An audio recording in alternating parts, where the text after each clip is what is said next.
안 됩니다. 몸을 숨기세요. 이곳을 피하세요. 복중의 왕자를 탄생하고 기를 귀중한 인물을 생각하세요. 낙엽진 숲을 한 발을 내어 짚을 때마다 무릎까지 낙엽에 축축 빠지는 험준한 산길을 숨어서 피해 도망하기 사흘. 인제는 근력도 다 빠지고 한 걸음을 더 옮길 수 없도록 피곤한 관주는 덜컥하니 몸을 어떤 나무 그늘 아래 내어 던지고 쓰러져 버렸다. 만년 종사를 꿈꾸던 백제도 이제는 망하였다. 이것이 꿈이랴 생시랴. 온주대왕이 나라를 세운 지 근 700년. 이 반도에 고구려와 신라와 함께 솥밥같이 벌려 서서 서로 세력을 다투고 힘을 다투던 한 개 커다란 나라가 하루아침에 소멸하여 버린다는 것은 너무도 놀라운 일이었다. 이웃나라 신라가 자기 혼자의 힘으로는 도저히 백제와 겨룰 수가 없으므로 비열하게도 당나라 군사까지 청하여 들여서 이 백제를 공격할 때에 처음 한동안은 용케 당하기는 하였지만 원체 군사의 수요가 대삼부동이라 드디어 의자왕은 태자와 함께 서울을 피해서 북비로 도망하였다. 왕이 이미 몽진한 도성으로 밀물같이 밀려들어오는 신라와 당나라의 연합군들의 난폭한 행동에 왕궁의 궁녀들은 모두 욕을 면하고자 대왕포 벼랑 위로 달려 올라가서 아래 흐르는 사자수에 몸을 던져서 욕을 면하였다. 관주도 궁녀의 한 사람으로서 동료 궁녀들과 같은 행동을 취하려 하였다. 함께 대왕포 바위 위에까지 달려 올라갔다. 그러나 이 촉망한 가운데서도 그의 동료 한 사람이 관주를 발견하고 달려와서 관주를 피신하게 한 것이었다. 북중의 왕자를 생각하세요. 상감께서 일이 그릇되어 불행한 일을 당하시면 그 뒷일도 생각해 주세요. 그때 관주의 뱃속에는 5달 된 용종이 들어있었다. 아드님이 될지 따님이 될지는 알 바 없지만 만약 이 백제라는 나라 위에 천우가 벼락같이 떨어지지 않는 한에서는 왕과 태자와 각 왕자는 반드시 불행한 최후를 보실 것이다. 지금의 형세로는 무슨 기적적 천우가 떨어지지 않으면 이 불행은 반드시 각오하지 않을 수 없다. 만약 그렇게 된다면 이후 이 700년의 거룩한 사직을 위하여 칼을 들고 일어서서 신라와 당나라의 원수를 갚을 사람은 지금 관주의 복중에 숨어있는 용종 하나밖에는 없다. 본바 보고 또 들은 바 신라 장군 김유신은 백제의 서울로 들어오면서 제일 먼저 왕족이란 왕족은 모두 잡아내어 죽이지 않았는가. 어떻게 되었는지는 알 수 없지만 짐작컨대 백제의 왕족은 아마 시도 없이 잔멸시켰으리라. 그렇다면 지금 남아있는 것은 오직 관주의 복중에 들어있는 한 개의 고깃덩이밖에는 백제 종시를 위하여 칼을 뽑아들고 나설 권리와 의무를 가진 사람은 없을 것이다. 부중하세요. 몸을 피하세요. 따르는 군사가 급하외다. 이리하여 관주는 물로 향하여 몸을 던지려던 발을 돌이켜서 창왕이 숲속으로 숨어버렸다. 많은 동료들이 바위 위에서 통곡을 하며 몸을 던질 때 관주의 마음은 우겨내는 듯하였다. 그러나 복중의 왕종을 생각하고 강인이 그곳을 떠나서 차차 깊은 숲으로 몸을 감추어 버렸다. 옷을 바꾸어 입고 몸을 숨겨서 산길을 배회하기 사흘. 그의 나약하고 연연한 몸은 자기가 짊어진 중대한 임무만 아니면 도저히 겪어내지 못할 쓰라린 고초를 맛보면서 오로지 복중의 귀한 시를 생각하여 피하고 피하여 서울서 100여리가 넘는 지금의 살림까지 도달한 것이었다. 수라왕의 왕도를 도망하여 많은 동료들이 수중 원규가 되는 것을 눈앞에 보고 그 길로 이곳까지 피해온 관주는 저녁이 기울기까지 실없이 넘어져 있었다. 그 근처에 떨어져 있는 과일들로 겨우 요기는 하였다. 그러나 태중 5개월의 무거운 몸에 넘치는 피곤은 사귈 바에 없었다. 날이 기운 뒤에 관주는 겨우 몸을 일으켜서 마을로 내려왔다. 거기서 그가 안 봐 그것은 이미 각오는 하였던 바이지만 놀라운 소식이었다. 북비로 몸을 피하였던 왕과 태자도 드디어 당병의 손에 붙들렸다는 것이었다. 왕과 태자와 대신들 80여 명과 백성 1만 3천인이 당나라 군사에게 잡혀서 지금 당나라로 길을 떠났다 하는 것이었다. 물론 잡힐 것이다. 그리고 잡히기만 하면 그 생명은 부지되지 못할지니 왕과와 먼 친척이 되는 사람까지 모두 죽여 버린 김유신의 방침을 보아서 지금 당나라에 잡혀가는 왕의 일행은 그 마지막 길을 백제 땅에서 밟는 것이라 보지 않을 수 없었다. 꿈틀, 뱃속에서 움직이는 한 개의 고깃덩이, 비록 그것이 한 개의 고깃덩이에 지나지 못하나 그 고깃덩이는 또한 700년 백제 왕자의 유일의 봉사손이요 백제 시조 온조대왕의 유일의 직손인 것을 생각할 때에 관주는 그 왕손을 베고 있는 자기의 몸에 커다란 책무를 새삼스러이 느끼지 않을 수 없었다. 꿈틀 꿈틀 피곤한 무체의 속에서도 기운차게 움직이는 이 고깃덩이의 장래의 활약을 위하여 그리고 그 어린 몸이 장차 칼을 뽑아들고 신라와 당나라에게 대하여 크게는 나라의 원수요 작게는 일가의 원수를 갚는 장거를 도목케 하기 위해서 결코 허술로이 하지 못할 자기의 몸이다. 하느님 맙소사. 젊은 꼴군으로 옷을 차린 관주는 가련하신 왕의 운명과 자기의 중대한 책무 때문에 몸을 와들와들 떨었다. 그로부터 수일 후 당나라 군사에게 호위된 백제왕이며 태자 왕자 대신 백성들이 어떤 촌락을 지나갈 때에 그 촌락 뒤 어떤 나무 아래 엎드려서 통곡을 하는 한 초동이 있었다. 물론 왕의 최후의 길을 우러러보고자 여기까지 왔을 것이다. 그러나 위에 당당하게 뽐내며 지나가는 당병의 최후의 한 사람이 다 지나갈 때까지도 종래 초부는 머리조차 들어보지 못하였다. 거기서 포구까지 가는 동안 이 초부는 10리쯤 떨어진 먼 발로 끝끝내 당병의 일행을 쫓아갔다.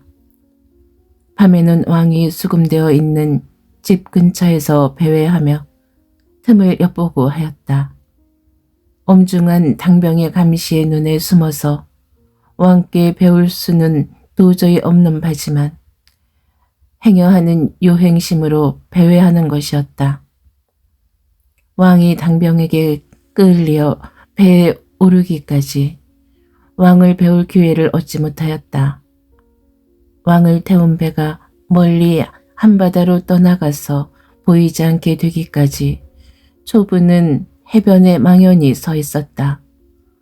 그의 두 눈에서는 눈물이 비오듯 하였다. 이 초부는 물론 변복한 관주였다. 거기서 왕께 먼 발로 남아 하직을 한 뒤에는 관주의 자취도 이 세상에서 사라져 없어져 버렸다. 왕이 당나라 서울서 비참한 최후를 마치고 백제라 하는 나라는 소멸되어 버리고 이리하여 세월은 흐르고 또 흘러서 200년이라는 세월이 흘러갔다. 백제는 완전히 망하였다. 후일 백제 회복을 위해서 칼을 들고 나설 만한 왕족까지도 모두 잔멸시켜 버렸는지라. 백제라 하는 것은 한계 역사상의 과거의 일로 무시하여 버려도 좋을 만치 되었다. 200여 년이라는 세월이 흘렀다. 그 짧지 않은 날짜가 흐르는 동안 물론 사람의 일신상의 변동도 이루 셀 수가 없다. 그 위에 국채상의 변동도 놀랄만하다.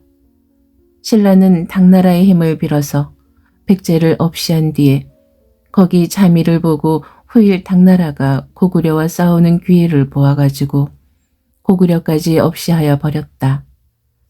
대륙에서 동해 바다로 늘어져 있는 반도에 속발같이 나란히 하여 각축을 하던 세 국가 가운데 둘은 신라에게 망한 바 되고 신라 하나이 둥그렇게 남았다. 백제를 없이한 지 8년 뒤에 고구려조차 없이하여 버린 신라는 이제는 이 반도의 유일의 국가였다. 이리하여 표면으로는 반도 유일의 국가, 이면으로는 당나라의 제재를 받는 한계 비열한 국가, 이러한 표리가 다른 국가 생활을 계속하기 200수십 년 사실에 있어서 백제와 고구려를 집어삼킨 데는 아무 그럴 만한 근터리가 없었다. 단지 당나라가 도와주려니 집어삼킨 것이지 그 이상 아무 원인이며 이유가 없었다. 그랬는지라 집어삼키기는 삼켰지만 그 나라의 강토들은 아낌없이 내어버렸다.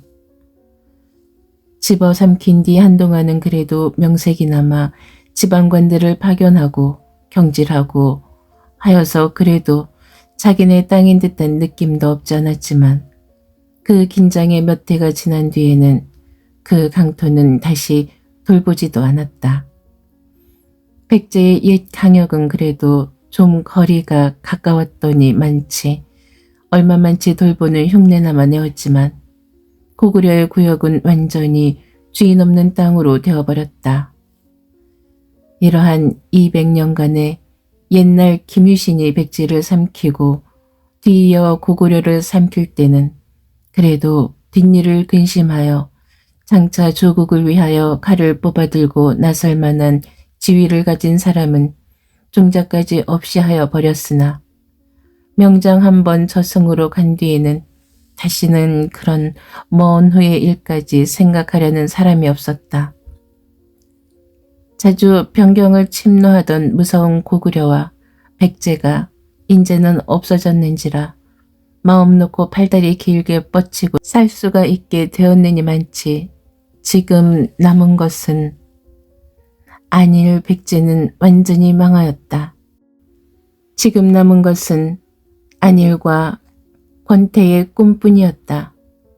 먼저 궁중이 난잡하여 가고 뒤따라 백성들도 난잡한 꿈에 빠지기 시작하여 고구려와 백제가 망한 지 200여 년이 지나서는 신라라 하는 일개 국가는 난정과 음일로 쌓인 한개 더러운 인간단체로 화하여 버렸다. 이러는 동안 200여 년 전 대왕포 바위 위에 몸을 물로 던지려다가 독심을 품고 발을 돌이켜서 종적을 감춰버린 당년의 의자왕의 총희 관주와 그의 뱃속에 들어있던 백제 왕족의 유일한 시인 한계 고깃덩이는 어떻게 되었나.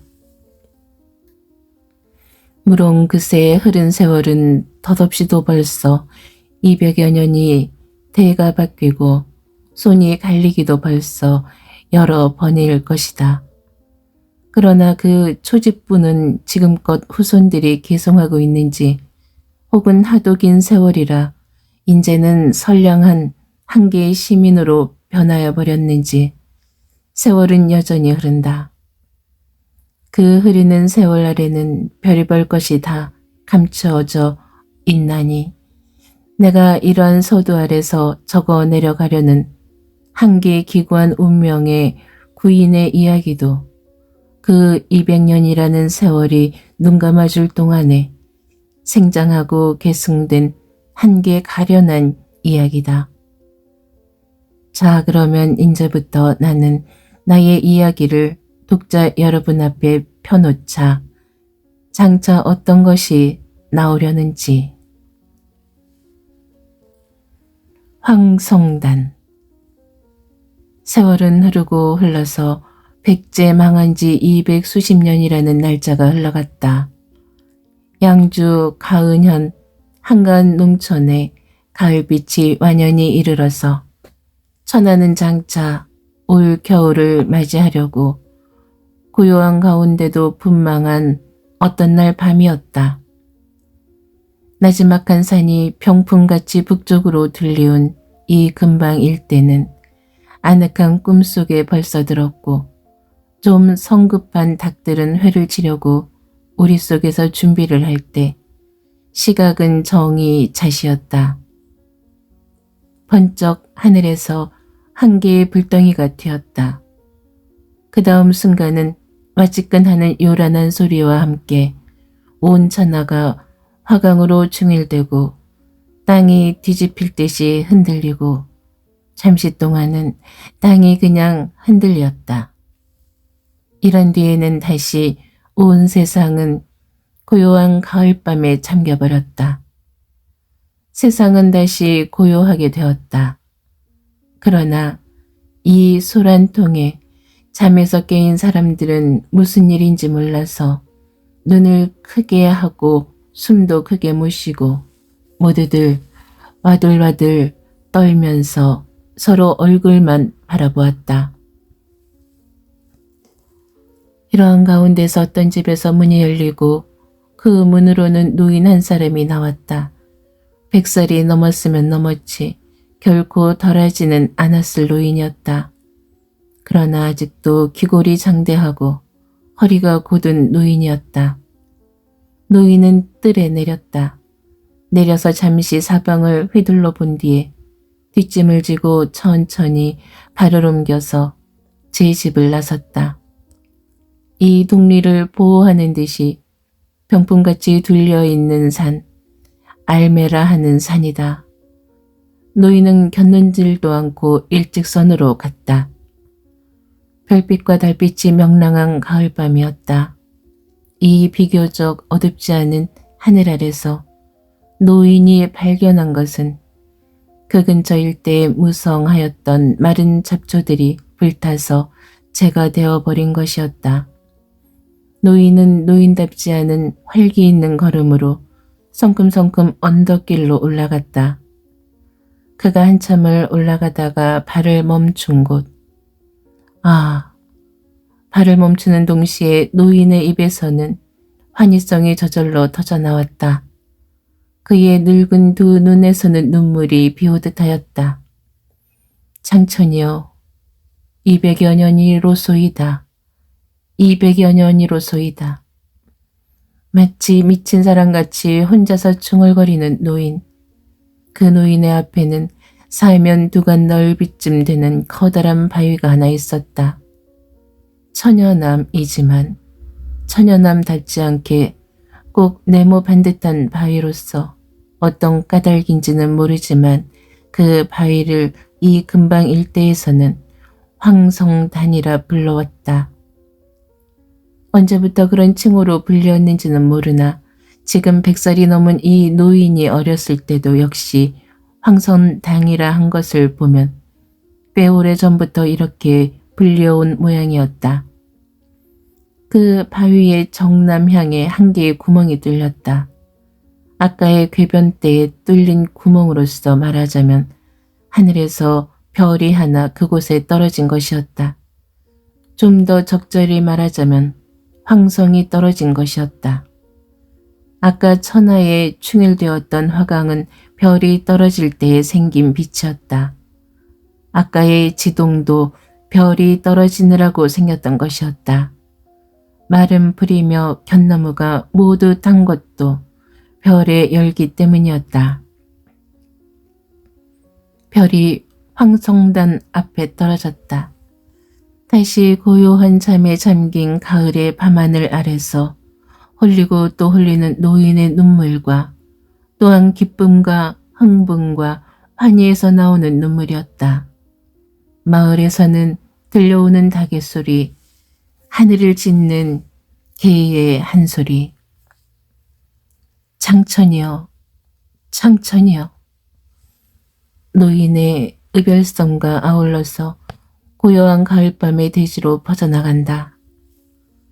노인이 황선당 앞에서 너무도 기뻐서 울고 있을 동안 이 노인의 집에서는 인생의 가장 엄숙한 사건 하나가 진행되고 있었다. 이 집주인 아작의 아내가 방금 해산을 하려고 앓고 있었다. 저녁부터 산기가 보이던 것이 차차 그 진통의 도수가 찾아오고 이 밤 안으로는 분명히 해산을 할 모양이었다. 아작의 집안은 이 근처의 가장 큰 혼홍이었다. 하인배며 어멈, 할멈이 그지런히 있었다. 그러나 이 인생의 가장 엄숙하고 중대한 사건인 해산에도 하인배는 안방에 얼씬도 못하게 하고 몸이 무겁다고 신음하는 산모와 그의 지압이 아재에만이 있을 뿐이었다. 어떻소? 꽤 날이 선선한 가을임에도 불구하고 이마에 땀을 뚝뚝 흘리며 고민하는 아내를 보고 아작에는 이렇게 물어보았다. 아내는 눈을 들었다. 몸이 아프기보다 마음이 더 아픈 모양이었다. 공포의 그림자조차 그의 얼굴에 넘쳐 있었다. 이번은 온... 글쎄... 또 계속되는 무거운 침묵. 최후의 진통이 있기는 밤이 깊어서 축시도 지난 때였다. 이 최후의 진통과 함께 무섭게 몸을 떨면서 손발에 힘을 준 때에 산모의 몸에서는 한 개의 새로운 생명이 우렁찬 울음소리를 치며 떨어져 나왔다. 마지막 힘까지 다 들여서 대사를 치른 뒤에 기운 없이 산모가 덜썩 엎으러질 때와 와락 달려든 것은 그의 남편 아작이었다. 아작에는 넘어진 제 아내를 보지 않았다. 와락 달려들면서 방금 세상에 떨어져서 몸이 새파랗게 되어 떨며오는 갓난애를 움켜 쳐들었다. 쳐들면서 무엇보다도 먼저 아이의 삿을 들여다보았다. 갓난애의 삿을 보아서 거기 달려야 할 것이 척 늘어져 있는 것을 본 뒤에 다시 갓난애의 얼굴을 들여다볼 동안 침울하던 아재개의 얼굴에도 차차 음침한 기운이 사라지고 그 밑으로부터 명랑한 미소가 떠오르기 시작하였다. 여보, 여보. 기운이 없이 넘어진 아내에게서는 대답이 나오지 않았다. 그러나 아작이는 그것을 탓하지 않았다. 아내가 대답을 하였는지 안 하였는지조차 의식하지 못하였다. 사내 놈이여, 얼굴도 준수는 허군. 갓난애의 얼굴은 준수하다기보다 오히려 험상궂은 얼굴이었다. 입을 쩍쩍 벌리며 우렁차게 우는 갓난애의 얼굴은 마치 10만 대군을 호령하는 대장군과 같았다. 이때에 이 방을 향하여 오는 누구의 발소리가 들렸다. 그 발소리의 주인은 탯돌 위까지 덥석 올라섰다. 몸을 풀었느냐? 한 아버님이셔요. 오, 몸은 풀었느냐? 네, 무해냐? 황전손 이울시다. 오, 사내냐? 준수하냐? 준수하기의 장손이 아니옵니까? 그러리라 알매에 황성이 내렸더라. 네? 아까 소란한 소리가 황선단에 별 내리는 소리다. 네. 하마터면 아기를 떨어뜨릴 뻔하였다. 멀거니 뜬 눈으로 잠시 허공을 쳐다보던 아작에는 아기를 그 자리에 눕히고 그 앞에 무릎을 꿇었다. 아기마마, 아기마마, 이 징조가 과연 맞소리까? 자기의 갓난아기 앞에 꿇어 엎드린 아작의 눈에서는 하염없이 눈물이 흘렀다. 가을밤이 고스란히 깊어가는 가운데서 아작의 집안의 내력을 이 가은현 일대는커녕 온 세상에서 아는 사람이 없었다. 이 근처에 혼홍이었다. 하인이며 자긴들도 그 집에 많이 드나들었지만 그 집 내력을 아는 사람이 없었다. 단지 누구든 아작의 지방과 대하게 되면 저절로 어깨가 늘어지고 머리가 수그러졌다. 그만치 어딘지 모를 위험이 있었다. 아작의뿐 아니라 아작의 아버지, 한아버지 대대로 남으로 하여금 머리를 숙이게 하는 위험이 있었다. 그렇다고 위험성을 부린다든가 한 것도 아니건만 그 근처에 전하는 말에 의지하건대 아작이 7대조 되는 사람이 하늘에서 강탄하였다 하는 것이었다. 본시 천상의 선녀로서 어떤 천광과 눈이 맞아서 잉태하게 되매 상제가 세상에 내치셔서 이 인간 세상에서 한 집안을 창립하였다 하는 것이었다. 또 일설에는 어떤 부잣집 딸이 이름 모를 어떤 미소년과 사귀어 잉태하게 되매 엄격한 아버지가 죽이려는 것을 그의 어머니가 몰래 돈을 많이 주어 도망시켜서 이곳에 와서 한 집안을 창설하였다 하는 것이었다.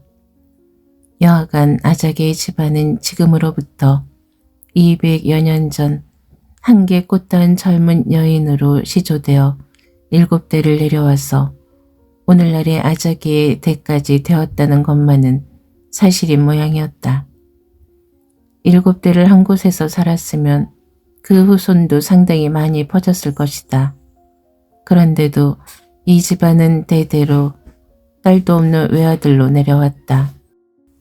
7대를 한 곳에서 살았으면 그 후손도 상당히 많이 퍼졌을 것이다. 그런데도 이 집안은 대대로 딸도 없는 외아들로 내려왔다. 한 번도 딸을 낳아본 일이 없고 외아들 이외에 다른 아들을 낳은 일이 없다. 더욱이 귀귀한 일은 그 집에 마누라가 배가 불러서 만삭이 되었다가도 언제 어떻게 되었는지 해산한 기색은 없고 아기도 보이지 않고 그냥 배가 도로 작아지고 하였다. 그리고 그 근방의 혼홍으로서 많은 하인이 있지만 주인 아내가 몸을 풀 때는 하인은 그 근처에는 얼씬을 하지 못하게 하고 꼭 남편 되는 당주가 해산 간호를 하고 하였다. 대대로 외아들이라 하나 단순한 외아들이 아니었다. 아들이 2-3씩 될 때도 있기는 하였다. 그러나 이상한 일은 아들이 2-3씩 되다가도 아들들이 장가들 때가 가까워 오면 그 몇 명 아들 중에 가장 준수하고 건장한 한 아들만 남고 다른 아들은 어디로 없어지는지 없어져 버리고 마는 것이었다. 거기 대하여 그 새 몇 대를 물어본 사람도 많지만 확실한 대답을 들은 사람은 하나도 없었다. 아자개의 대적에도 아자개에게는 2년 마주되는 형이 있었다. 아자개는 사람이 무거운데 반하여 형은 좀 경한 편이었다. 아자개의 형은 어떤 날 어찌어찌 하다가 동리 애들과 싸움을 하였다. 그때 좀 경한 이 소년은 열김에 다른 소년들을 욕하느라고 이 자식들 우리는 너희 천인배와는 근본이 다르다 하고 고함질렀다. 이 말이 떨어지자마자 아자개의 아버지가 집에서 버선발로 뛰쳐나왔다. 아버지가 뛰쳐나오기 때문에 얼굴이 창백하게 된 소년을 아버지는 두말 없이 마치 닭을 채는 수리와 같이 움켜잡고 도로 집으로 들어갔다. 그 이후 형되는 소년은 이 세상에서 종적이 사라져 없어져 버렸다. 그리고 아자개가 형을 대신하여 이 집안의 봉사손으로 되었다. 이리하여 이 집안의 주인이 된 아자개는 아내를 맡고 아버지의 들을 이어서 집안을 맡았지만 불행히 40이 지나도록 자식을 보지 못하였다. 그러다가 이날 난 이 아이야말로 이 집안의 유일한 봉사손이요 200년 이래 7대째 한개 아리따운 여인을 선조로 한 이 가문의 다만한 사람의 혈손이었다. 알매 황선당의 별이 내리는 것과 때를 같이하여 이 세상에 튀어져 나온 하나의 아자개 가문의 단 한 사람인 이 귀여운 아기는 흐르는 세월과 함께 무럭무럭 자랐다. 갓났을 때부터 벌써 기골이 장대하던 그 아이는 하루가 가고 이틀이 갈수록 보기 놀랍게 건강하여 가고 얼굴, 체격 등이 모두 갓난애답지 않게 굵어갔다. 그 겨울도 훌쩍 지나고 벌판에 뿌리는 봄비 한 소나기로서 천하의 봄이 이르렀다. 이때는 난지 반년 조금 남짓한 이 아이가 마치 체격으로는 두 돌을 지난 아이와 같았다. 그러나 체격은 장대하나 다른 방면으로는 더디기 짝이 없었다. 아직 뒤지도 못하였다. 평생 가야 우는 일은 없었지만 그렇다고 웃는 일도 없었다. 어린애답지 않은 침울한 얼굴로 눈을 꺼벅꺼벅하고 있을 뿐이었다. 그 어떤 봄날 아자개의 집안은 통틀어 나서 벌에 나갔다. 금년 농사를 준비하기 위해서였다. 남편은 밖외에 서서 하인배들을 지휘하고 그의 아내는 맥현 아래 앉아서 갓난애를 어르고 있었다. 봄날 포근한 햇볕 아래서 갓난애를 젖을 먹이고 있을 동안 산모 특유의 피곤함으로써 견디지 못하도록 졸음이 왔다. 구보봄에 어린애는 먹던 젖을 놓고 고요히 잠이 들었다. 어머니는 이것을 본 뒤에 조심스러이 애를 무릎에서 내려서 곱게 자라내는 잔디밭 위에 눕혔다. 그리고 자기도 그냥 앉은 채로 고운한 잠에 빠졌다. 고운한 잠에 빠진 동안 그는 꿈결같이 아기의 울음소리를 한번 들었다. 듣고 본능적으로 손을 저어서 아기를 두드려주면서 그냥 잠을 계속하였다. 한참 동안을 앉은 잠을 잤다. 그러다가 무엇이 선뜻하는 바람에 깜짝 놀래어 깨었다. 깨어서 눈을 번쩍 뜨다가 그는 기절하게 놀랐다. 아! 날카롭고도 짧은 부르짖음이 그의 입에서 나왔다. 한 마리의 호랑이가 와 있는 것이었다. 와서 있을 뿐 아니라 엉거주춤하고 앉아서 아기에게 제 젖을 빨리고 있는 것이었다. 무심한 갓난애는 호랑이의 젖을 빨면서 싱글벙글 하는 것이었다. 눈이 아득하였다. 온 천하가 캄캄하였다. 어찌할 바를 몰랐다. 아! 좌우간 정신없이 기괴한 비명성을 내며 일어서려 하는 그때의 호랑이는 그 커다란 머리를 돌려서 한번 아기 어머니를 본 뒤 천천히 일어서서 이제는 자기의 임무를 다하였다는 듯이 꼬리를 그을며 뒷수풀로 들어가 버렸다. 호랑이의 젖을 빼앗긴 아기가 눈을 크게 뜨고 다시 젖을 찾을 동안 한참은 아기 어머니는 너무도 가슴이 서늘하게 몸이 떨려서 어쩔 줄을 몰랐다. 그날 밤 아기 어머니는 낮에 겪은 놀라운 사건을 제 시한아버지와 남편에게 말하였다. 그럼에 그 두 사람은 한결같이 말을 절대로 소문내지 말라 하고 기다랗게 한숨을 쉬었다. 그러나 이 소문은 드디어 동네에 퍼졌다. 시한아버지와 남편에게서 함구령은 들었지만 제 아이를 자랑하고 싶은 아기 어머니의 욕심으로 어떻게 한번 발설한 것이 하도 기괴한 일이라 삽시간에 동리에 퍼졌다. 이 소문이 동리에 퍼진 것을 안 날 저녁 아자개와 그의 한아버지는 사랑에서 문을 굳이 닫고 무슨 중대한 의논을 하였다. 그 이튿날부터 아기 어머니는 이 세상에서 종적이 사라져버렸다. 강간 동리 늙은이들이 아기 어머니가 어디 갔느냐고 물으면 언제든 친정 나들이 갔소이다 하고는 뒤를 흐려버리고 하였다. 그러나 나들이 갔던 사람은 영 다시 돌아오지 않았다. 이 소녀는 7살 난 때에 스스로 자기의 이름을 고쳤다. 이 아무개라고 지금껏 아자개의 집안이 써 내려오던 성씨를 벗어버리고 스스로 성을 견이라 정하고 이름을 헌이라 하였다. 지금 그의 가문에 생존하여 있는 단 두 사람인 증조부와 아버지도 말리지 않았다. 성명을 고치겠습니다. 라고 말할 때 순순히 승낙하였다. 그리고 고치려는 까닭을 물음에 소녀는 평범한 성명을 쓰지 않겠습니다. 할 뿐이었다.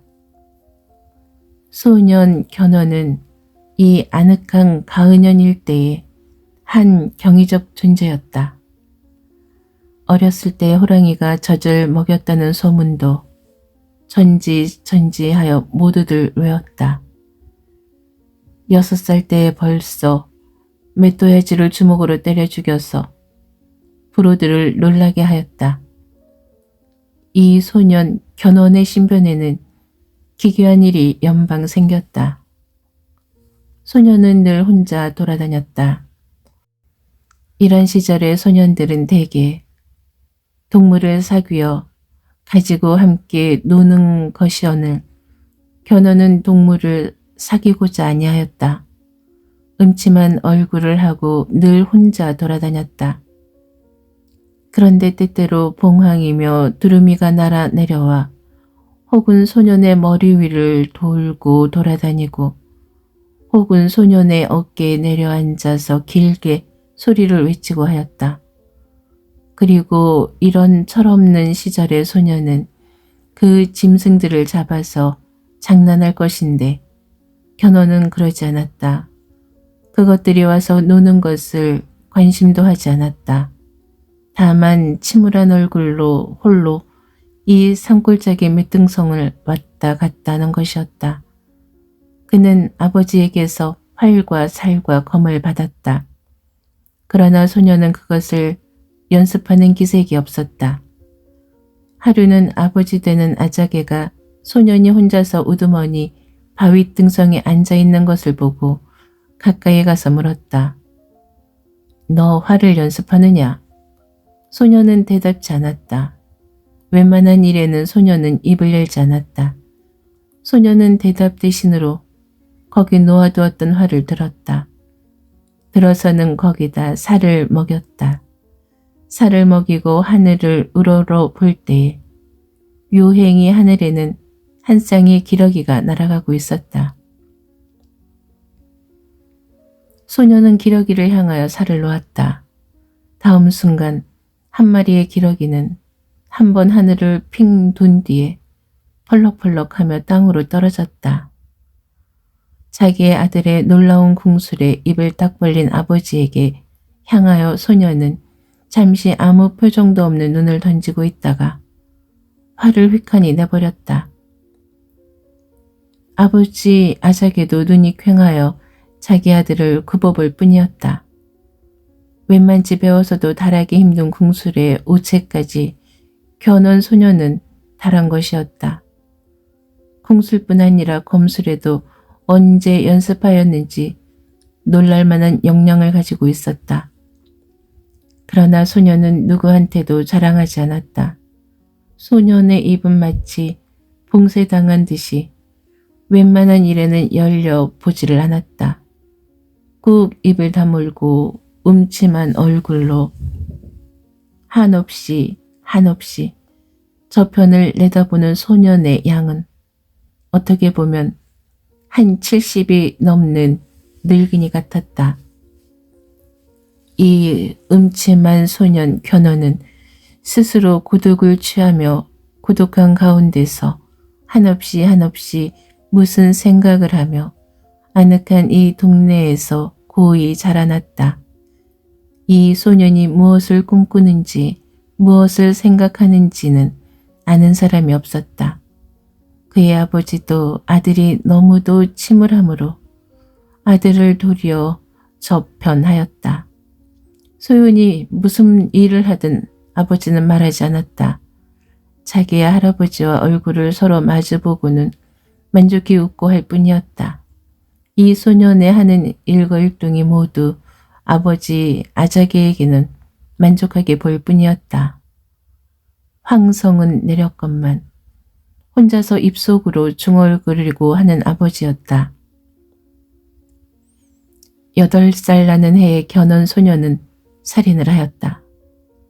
무슨 큰 원념이 있어서 사람을 죽인 것이 아니었다. 동리 소년들은 견훤을 지렁이라 별명을 지었다. 견훤이라는 그의 이름이 얼른 발음하자면 지렁이와 비슷하므로 지렁이라 별명을 지은 것이었다. 그러나 어느 소년이고 견훤을 면대하여 놀려대지는 못하였다. 자기네끼리 놀면서 그런 소리를 하다가도 견훤이 멀리서 보이기만 하면 모두가 겁을 내고 하였다. 그러면서도 그 중에 입이 못된 소년들은 더 흉악스러운 말까지 지어내어서 서로 수근거리고는 웃어대고 하였다. 옛날 어느 부잣집에 외딸이 있었구나. 그 외딸이 나이가 바여흐로 방년이 되매 밤마다 웬 미소년이 이 처녀를 찾아다녔구나. 그러니깐 제 아무리 겉으로는 처녀지만 속살이 굴러먹은 이상에 아이를 왜 안 베겠느냐. 배가 차차 불러오기 시작했구나. 그것도 2석 달은 감출 수도 있지만 만삭이 된 뒤에야 어찌 감추겠느냐. 그만 부모에게 들켜서 할 일 없이 자초지종을 다 말했구나. 그러니까 부모는 그 미소년이 누구인지 알아보려고 제 딸에게 바늘에 기다란 실을 꿰어서 오늘 미소년이 다녀갈 때에 그의 옷자락에 걸어서 소년이 어디 사람인지 알아보려고 했구나.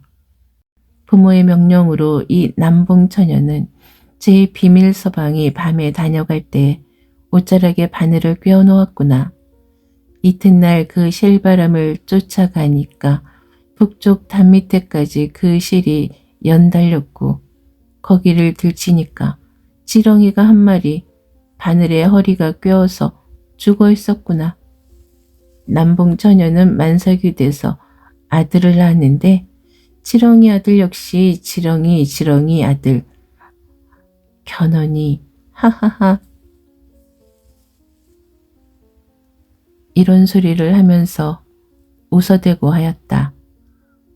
그러다가 어떤 날 한창 이러고 떠들다가 그만 견훤에게 들켰다. 본시 웬만하여서는 입을 열지 않는 견훤은 이 말을 듣고도 음침한 얼굴로 소년들의 맞은편에 가서 딱 버티고 설 뿐이었다. 그러나 죄가 있는 소년들은 즐겁을 하였다. 즐겁을 하여 모두 도망치려 하였다. 견훤은 한 번 뛰었다. 도망치려던 첫 소년이 잡혔다. 잡힌 소년은 어떻게 된 셈인지 한 번 하늘 높이 공중거리를 친 다음에는 기다랗게 땅에 자빠져 버렸다. 둘째 소년, 셋째 소년 모두 같은 운명 아래 기다랗게 넘어졌다. 소년 넷이 가지런히 나가 넘어졌다. 구보 봄에 벌써 숨이 끊어진 모양이었다. 잠시 죽은 소년들을 굽어보다가 견훤은 외람된 자식들 한마디 휙 내어 던지고는 먼지를 한번 툭툭 털고 거기서 발을 떼었다.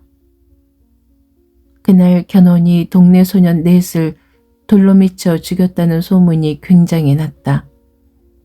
그러나 아재개의 집에 그 일에 대하여 찾아오는 사람은 없었다. 그 죽은 소년들의 부모들도 입맛만 쩍쩍 다실 뿐 아자개의 집을 찾아가지를 못하였다. 아자개의 집안은 그 근방 일대에서 일종의 외포의 염을 받아오고 접근치 못할 위험을 가지고 있었더니만치 서로 저희끼리 수군거릴 뿐이었다. 그날 저녁도 꽤 늦어서야 견훤은 제 집에 돌아왔다. 아들을 기다리고 있던 아버지가 너 오늘 아이들 넷을 죽였느냐? 라고 물을 때에 견훤은 외람된 소리를 하기에 버렸습니다. 하고 대답하였다.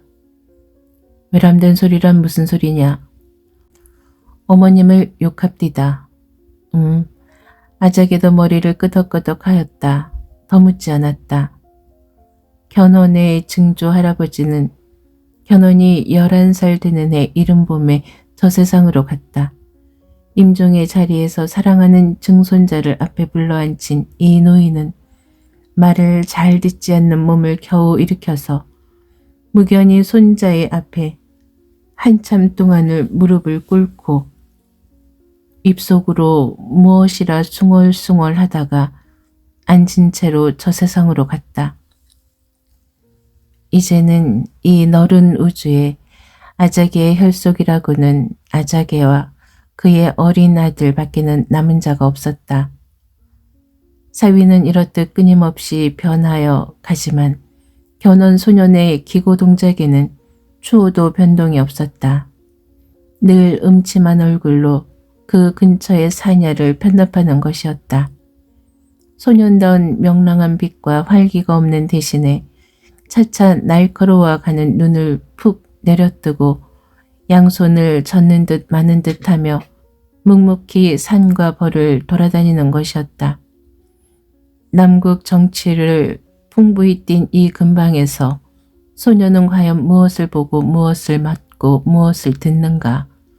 아무도 그것을 아는 자가 없었다. 소년 자신도 몰랐다. 소년이 다른 아이 며칠 때려 죽인 뒤부터는 그 근처에서는 어떤 아이를 물론하고 견훤과는 일체로 교제를 하지 않았는지라 저절로 외톨이로 난 견훤 소년은 뜻없이 사냐를 편답하면서 그의 호기를 기르는 것이었다. 아버지 아자개가 아들을 위하여 사준 한 마리 준마에 높이 올라앉아서 묵묵히 사냐를 돌아다니다가 때때로 눈을 들어서 사면을 휘살필 때에는 소년의 눈에서는 날라는 빛이 흐르고 하였다. 무슨 까닭인지는 스스로도 몰랐지만 가슴이 꾹 매며 천하가 왜 이다지도 좁다라냐 하는 느낌이 무럭무럭 일어나고 하였다. 동네 아이들이 자기와 짝하여주지 않는 것을 견훤은 탓하지 않았다. 변변치도 않은 장난들을 하면서 마치 천하라도 얻을 듯이 기뻐 날뛰는 다른 아이들을 볼 때는 가련히 여기는 생각조차 일어나고 하였다. 이리하여 음침하고 고독을 즐겨하는 이 소년의 나이도 어느덧 15살이 되었다. 소년기에서 청년기에 들어서는 귀중한 시기였다. 평범하고 단조로운 농가의 생활. 이러한 가운데서 음침한 얼굴의 아비와 은큼한 얼굴의 아들은 서로 아무 이야기도 하는 것이 없이 전과 같은 생활을 계속하고 있었다. 다시 계속되는 평범하고 단조로운 생활에 여름도 가고 가을도 무르익은 어떤 밤이었다. 고운한 잠에 깊이 빠져있던 아자기는 누가 자기의 몸을 흔드는 바람에 몽롱한 잠에서 깨었다.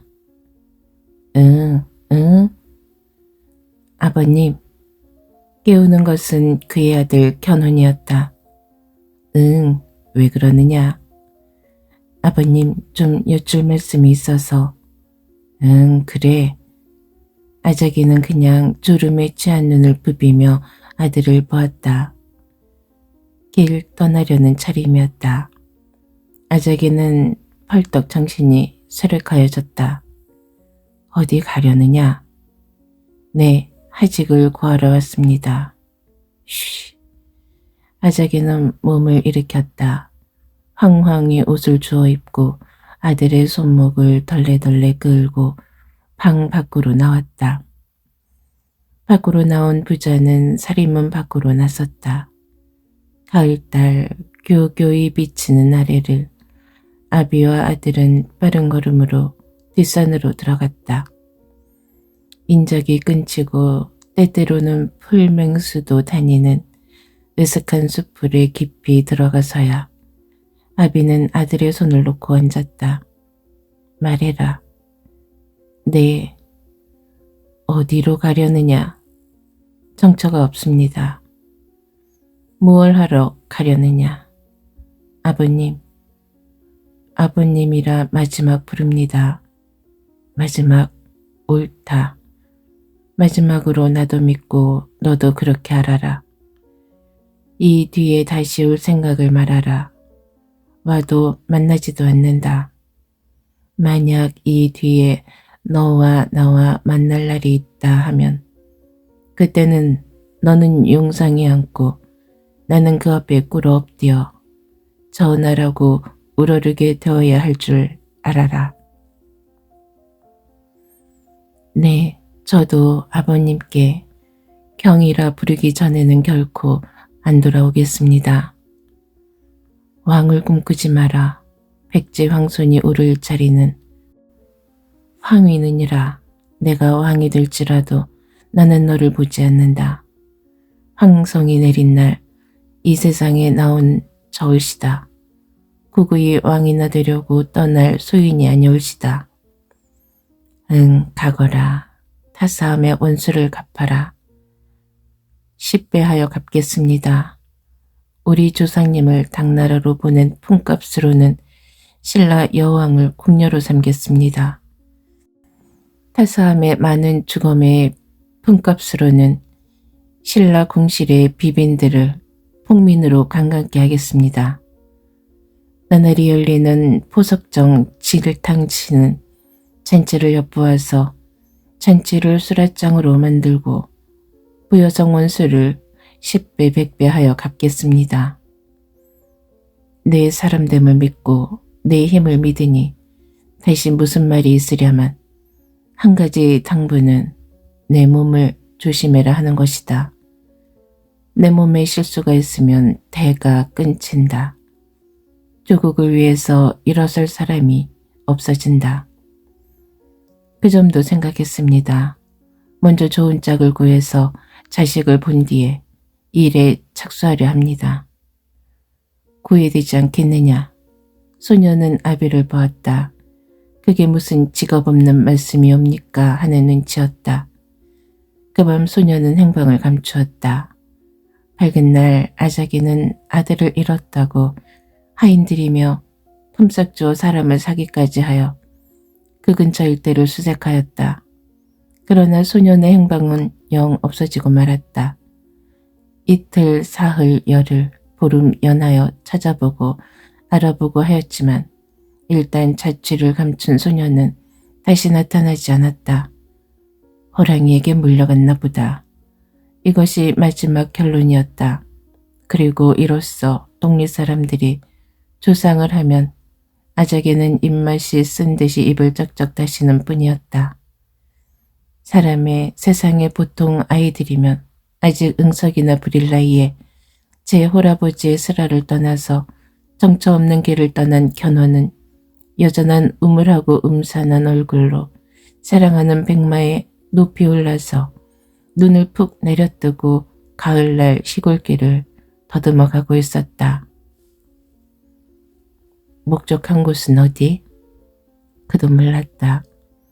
그의 탄말도 몰랐다. 그저 길이 난 대로 무정청하고 걸어가는 것이었다.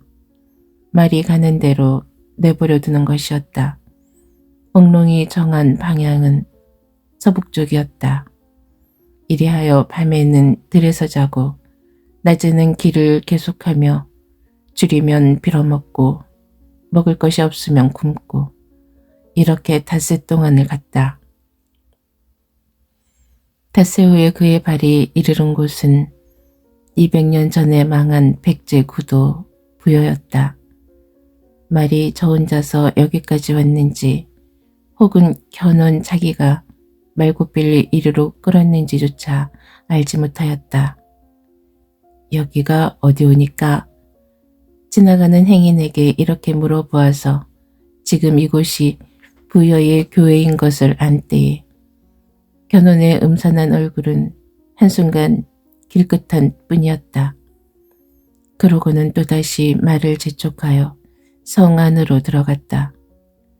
200년 전에 나당 연합군에게 망한 바 되고 그 뒤 200년간을 주인 없이 지낸 이 성은 한개 황폐한 도시에 지나지 못하였다. 견호는 하루 종일을 일 없이 성내를 빙빙 돌았다. 머리를 들지도 않고 무엇을 살피지도 않고 다만 눈 아래서 벌떡거리는 말의 두 귀만 굽어보면서 왔던 길을 다시 가고 갔던 길을 다시 오고 같은 길을 반복할 뿐이었다. 이렇게 수없이 왕래하며 무엇을 하는지 무엇을 보는지 알 수 없는 음산한 얼굴의 소년에게 부여 시민들은 의아한 눈을 던지지 않을 수가 없었다. 갔다가는 다시 오고 왔다가는 다시 가고 무엇을 하는지 무슨 생각을 하는지 아무도 알 수가 없었다. 아나 이에 어떤 노인이 이 소년을 불러보았다. 그때 소년은 여전한 음산한 얼굴로 이 앞을 지나가다가 부르는 소리에 약간 눈을 들었다. 불러본 노인은 이 소년의 너무도 음산한 눈치에 그만 몸서리쳤다. 그리고 물어보려는 말은 물어보지도 못하고 얼음얼음 돌아서고 말았다. 노인이 부르는 바람에 말을 멈추고 섰던 소년은 노인이 말없이 돌아서는 것을 탓하지 않고 잠시 노인의 뒷등을 역시 음산한 눈으로 바라보다가 말고 삐를 채워서 길을 떠났다. 이 소년의 그림자는 이튿날은 타사암 위에 나타났다. 200년 전 백제 망하는 날 많은 비빈 궁녀들이 물에 몸을 던져서 죽은 그 자리에 올라가서 하루 종일을 우두커니 앉아 있었다. 지금 이 아래를 흐르는 푸르른 물은 흐르고 흘러서 200년간 옛날의 그 물은 지금 어느 바다로 갔는지 알 수도 없는 바이다. 물과 함께 흐르는 세월도 어느덧 200년. 그날의 원한을 품고 죽은 수많은 생명들의 가련한 넋은 어디서 헤매나. 어제도 본 바 부여성 안의 백성들은 태평 건곤에 잠겨서 지나간 날의 원한을 기억하는 사람도 없는 모양이다. 견호는 자기의 품을 뒤적여서 깊이 감춰두었던 한 개의 칼을 꺼내었다. 쭉 뽑아봄에 가을 햇볕 아래서 푸르른 날은 날카로운 광희를 바란다.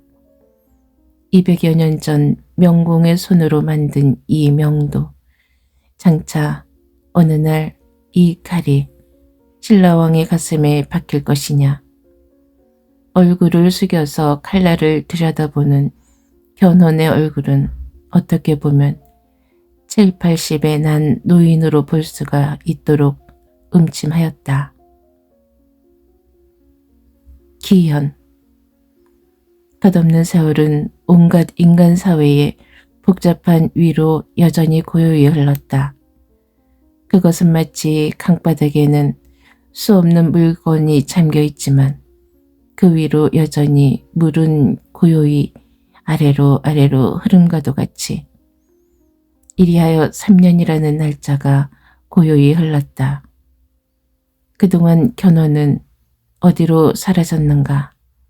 백마에 올라앉은 한 음울한 소년이 백제고도 부여를 다녀간 지도 온 3년.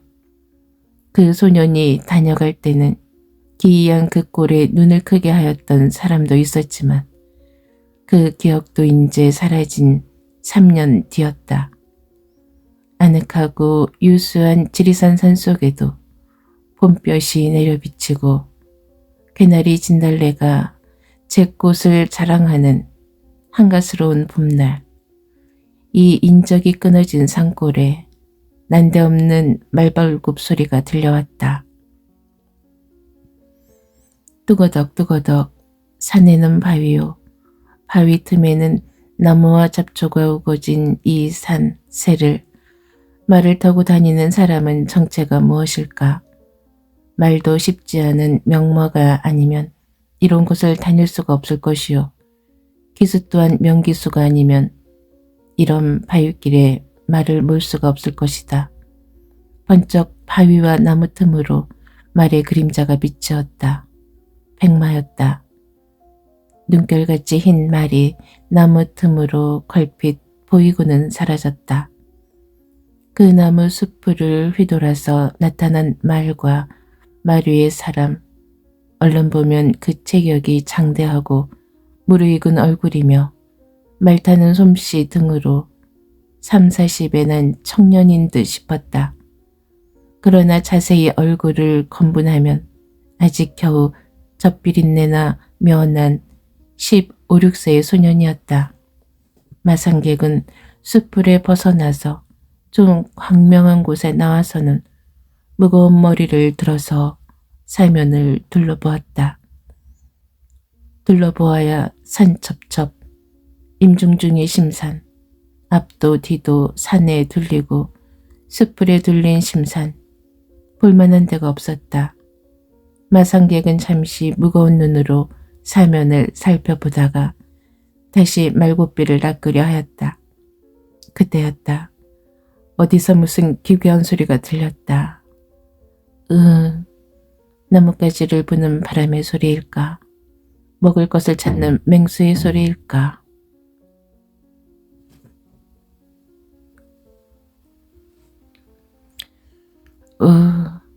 나뭇가지를 부는 바람의 소리일까? 먹을 것을 찾는 맹수의 소리일까? 귀를 기울였다. 그러나 어디서 들려오는지 무슨 소리인지 알 수가 없었다. 잠시 귀를 기울이고 듣다가 마상객은 손을 들어서 말갈기를 한번 쓸면서 몸을 날렸다. 보기에 장대하고 육중하던 그 육체가 마치 티끌과 같이 가볍게 말등에서 땅으로 내려섰다. 말에서 내린 그는 다시 한번 손으로 말의 콧등을 두드려서 그곳에 서 있으라는 뜻을 나타낸 뒤에 수상한 소리가 나는 방향을 더듬어서 갔다. 그곳을 찾기에 적지 않게 애를 썼다. 동쪽에서 들리는 듯 하다가도 동쪽 바위를 넘어서면 소리는 북쪽에서 나고 북쪽으로 가면 그 소리는 남쪽에서 나고 이리하여 여우에게 홀린 듯이 동서남북으로 헤매던 그는 한참 뒤에 산줄기를 얼마 내려가서야 겨우 그 기괴한 소리가 나는 곳을 찾아내었다. 한 개의 인물이 바위틈 샘물가에 엎드려서 신음하고 있는 것이었다. 사지를 비꼬고 들먹거리고 앞뒤로 공중거리를 하며 신음하고 있는 품이 몸이 몹시 아픈 모양이었다. 그는 그 사람에게로 가까이 갔다. 허리를 굽혔다. 팔을 펴서 그 사람의 어깨를 잡았다. 여보시오. 신음하던 사람은 이 무인지경에 뜨다는 사람이 자기를 흔들므로 깜짝 놀라서 신음을 멈추고 쳐다보았다. 애꾸눈이었다. 역시 한계 소년이었다. 애꾸눈이 소년이 외딴 산골에서 신병을 얻어 만나서 신음하고 있던 것이었다. 여보시오. 아이고 배야. 왜 그러시오? 아이고. 다시 곤두박질을 하며 신음하는 애꾸눈이 소년. 연하여 아프다고 공중거리를 하는 애꾸눈이와 그것을 무표정한 얼굴로 굽어보고 있는 행객. 한참 굽어보고 있던 행객은 다시 한번 애꾸눈이의 어깨를 흔들었다. 여보시오. 그러나 몹시 아픈 애꾸눈이는 거의 응하지 못하고 그냥 신음만 하고 있다. 행객은 드디어 역정을 내었다. 그의 커다란 얼굴이 찌푸려졌다. 눈썹이 푸들푸들 떨렸다. 에익, 사내 자식이. 휙 몸을 돌이키려 하였다. 이 욕설이 신음하던 애꾸눈의 귀에 들어간 모양이었다. 신음성이 뚝 끊어졌다. 신음이 끊어지면서 지금껏 가슴에 묻고 있던 머리도 들렸다. 번쩍 크게 뜬 눈으로 행객을 쳐다보았다. 행객은 몸서리쳤다. 한편 눈은 굳게 감기고 나머지 눈으로 행객을 쳐다보는 애꾸눈이의 눈은 지독히도 무서웠다. 굽어보는 행객과 쳐다보는 애꾸. 두 눈은 잠시를 서로 마주보고 있었다. 애꾸의 눈은 연하여 찡그러졌다. 몸이 매우 아픈 모양이었다. 애꾸의 눈은 연하여 찡그러졌다. 몸이 매우 아픈 모양이었다. 행객은 그냥 음침하고 무표정한 얼굴로 굽어보고 있었다. 드디어 행객이 먼저 입을 열었다. 여보시오. 왜? 반말이었다. 그러나 행객은 탓하지 않고 뒷말을 계속하였다. 어디가 편찮으시오? 아랑곳할 것 있나? 자식도. 사내 자식이 그렇듯 속이 좁담. 한번 욕설이 그렇게 뼈에 사무치느냐. 한뒤에는 몸을 온전히 휙 돌리고서 눈가에 도끼가 아깝다 하고는 다시 말도 없이 더벅더벅 갔다. 애꾸를 산골짜기에 그냥 버려두고 그곳을 떠난 행객은 자기의 백마를 멈추어 두었던 곳을 더듬어 돌아왔다. 거기서 한번 귀찮은 듯이 침을 탁 땅에 뱉은 그는 몸을 날려서 말 위에 올라탔다. 흥얼흥얼 무엇인지 알 수 없는 기괴한 콧노래. 그의 음침한 표정에는 조화되지 않은 노래가 그의 코에서 새어나왔다. 이랴. 내 발굽이 향하는 대로 가자. 한번 말의 배를 찰 때에 자기 주인의 심리를 잘 아는 말은 그의 기다란 얼굴을 들어서 사면을 살핀 뒤에 한번 소리쳐 울고는 그 자리를 떠났다. 그날 밤 밤이 깊어서야 기마의 행객은 어떤 자그마한 암자에 찾아들었다. 심심산중에서 한 개 암자를 발견하면 그야말로 무척이도 기쁠 터인데 그의 얼굴에는 그다지 기쁜 듯한 표정도 없었다. 그냥 맑게서 내리지도 아니하고 여보시오, 여보시오 두어 마디 불러보았다. 그는 여보시오라는 말밖에는 사람을 부르는 다른 말은 모르는 모양이었다. 귀를 기울였다. 그러나 응답이 없었다. 여보시오 또 불러보았다. 그래도 그냥 대답이 없었다. 그러나 방 안에는 분명히 사람이 있는 모양이었다. 불빛이 어른거렸다. 여보시오. 다시 한번 역정내는 소리로 고함질러 본 행객은 그래도 응답이 없으므로 그냥 말에서 뛰쳐내렸다. 그러고는 눈썹을 한번 푸들푸들 떤 뒤에 성큼성큼 걸어가서 문고리를 잡아낚았다. 문은 잠그지도 않았다. 잡아낚는 바람에 확하니 열렸다. 여보. 봄의 불 앞에는 한 늙은 중이 단연히 꿇어앉아서 일심불란히 독경을 하고 있었다. 여보시오. 또 한 번 불러보았다. 그러나 노승은 그냥 합장을 하고 명목을 하고 누가 왔는지 가는지 알지도 못하는 모양이었다. 행객은 두어 번 더 불러보았다. 기침도 몇 번 하여보았다. 팔로 땅을 굴러보기도 하였다. 그래도 그냥 도승은 알지 못하고 있으므로 마지막에는 행객도 실증이 난 모양이었다. 거기다가 신을 벗어버리고 방 안으로 들어갔다.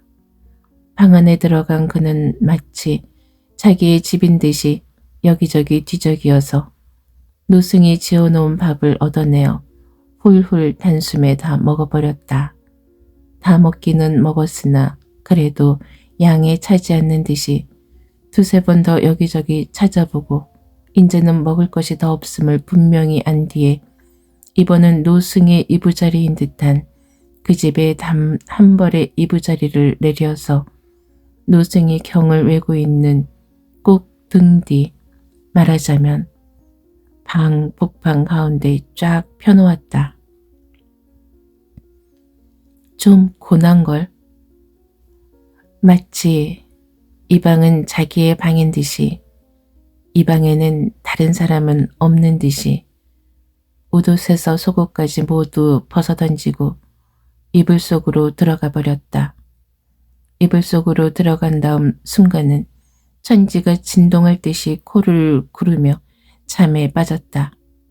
그럴 동안도 노승은 자기의 등 뒤에서 실행되고 있는 방약무인한 침입자의 행동을 알지 못하는 듯이 합장 명목하고 경만 그냥 외고 있었다.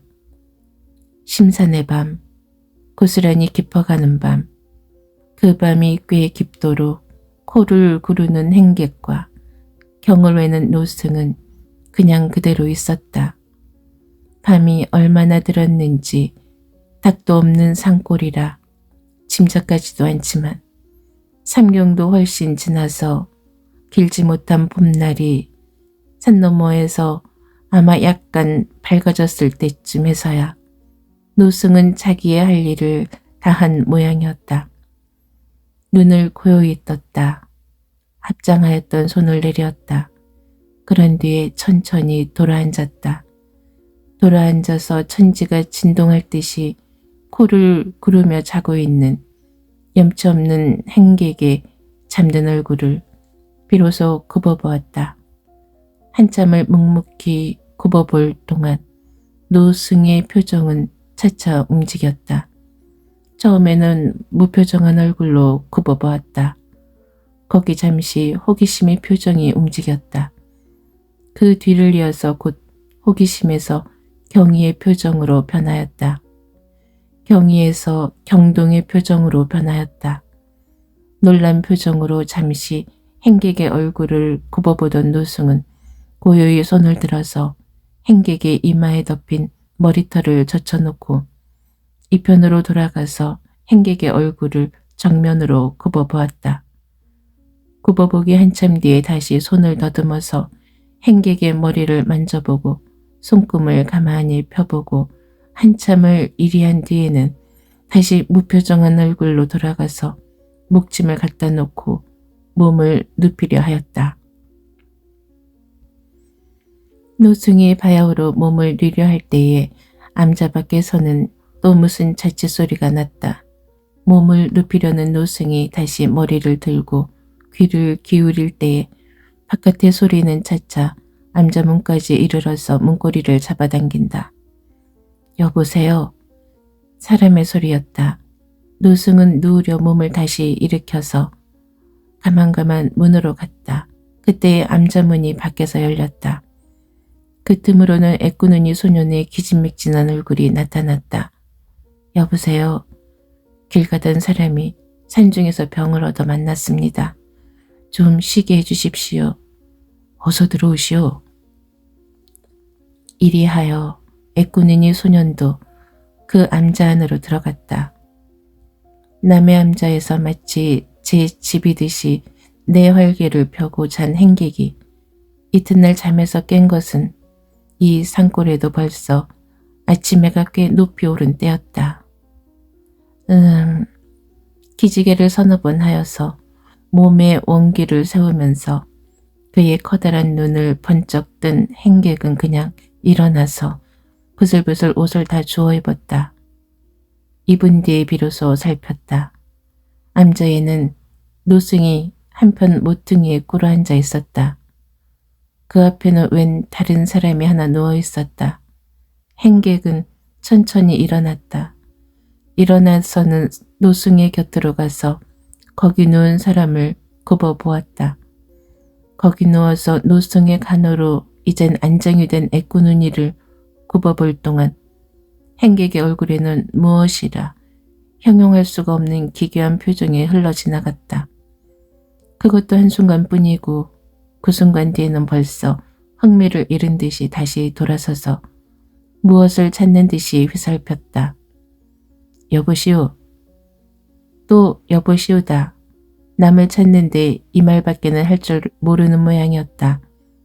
노승이 이 부르는 소리에 머리를 돌렸다. 어젯밤 그만치 불러도 모르는 체 하던 이 노승이 여보시오. 왜 그러시오? 조반 어디 있소? 조반? 노승의 얼굴에는 고소의 그림자가 스치고 지나갔다. 인제 지어야겠소. 아직 안 지었소? 못 지었소. 식은 밥은? 당신이 어제 저녁 내 밥까지 다 먹지 않았소. 나는 굶고 지냈소. 그럼 어서 나가 지어야겠구려. 지어야지요. 어서 나가 지으시오. 노승은 번번이 행객의 얼굴을 쳐다보았다. 한참을 보다가 어젯밤 당신이 잠든 뒤에 병인이 하나 찾아와서 지금 겨우 좀 안도는 됐지만 좀 더 배를 쓸어 주어야겠소. 하면서 앞에 누워있는 애꾸를 굽어보았다. 그 애꾸 말이요? 그러오. 사람 되다가 만 것은 내버려 두고 밥이나 어서 지으오. 그래도 그렇질 못하니 당신 좀 나가서 지으시오. 그럽시다. 두 말이 없었다. 선선히 일어나서 밖으로 나갔다. 밖으로 나간 행객이 머리를 들어서 사면을 살필 때 그에게로 달려온 곳은 어젯밤 그냥 버려두고 들어갔던 그의 백마였다. 달려온 백마의 콧등을 행객은 무표정한 얼굴로 두어 번 두드렸다. 그런 뒤에는 말을 끌고 뒤로 돌아갔다. 행객에게 밥을 지으라고 당부를 한 뒤에 그냥 애꾸눈이의 배를 쓸어주고 있던 노승은 하도 오랫동안 행객이 들어오지 않을 뿐더러 밥 짓는 소리는 나지 않으므로 애꾸가 잠든 것을 본 뒤에 가만가만 나와 보았다. 노승은 입을 딱 벌렸다. 노승이 준비하여 두었던 마른 산채 들이며 쌀이며를 뜰에 쏟아놓고 자기의 백마에게 그것을 먹이며 행객은 무표정한 얼굴로 꺼벅꺼벅 서 있는 것이었다. 여보시오. 행객의 말문을 이번은 노승이 베어서 불렀다. 이 부르는 소리에 행객은 천천히 머리를 노승에게 돌렸다. 그러나 여전히 무표정한 얼굴이었다. 노승이 준비해 두었던 음식을 자기의 말에게 준 일에 대하여 열적어 하는 기색도 없이 왜 불렀느냐는 듯이 돌아본다. 조반 지으셨소? 말 조반을 먹이고 짓지요.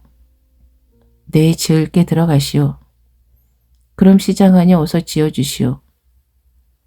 그러고는 다시 한번 말의 콧등을 두드리고는 안으로 들어가 버린다. 행객은 노승에게 조반 짓기를 당부하고 자기는 암자 안으로 들어왔다. 들어와 보매 애꾸는 고스란히 잠이 들어있는 것이었다. 행객은 애꾸의 머리맡에 앉았다. 애꾸의 얼굴을 굽어보았다. 한참을 굽어보다가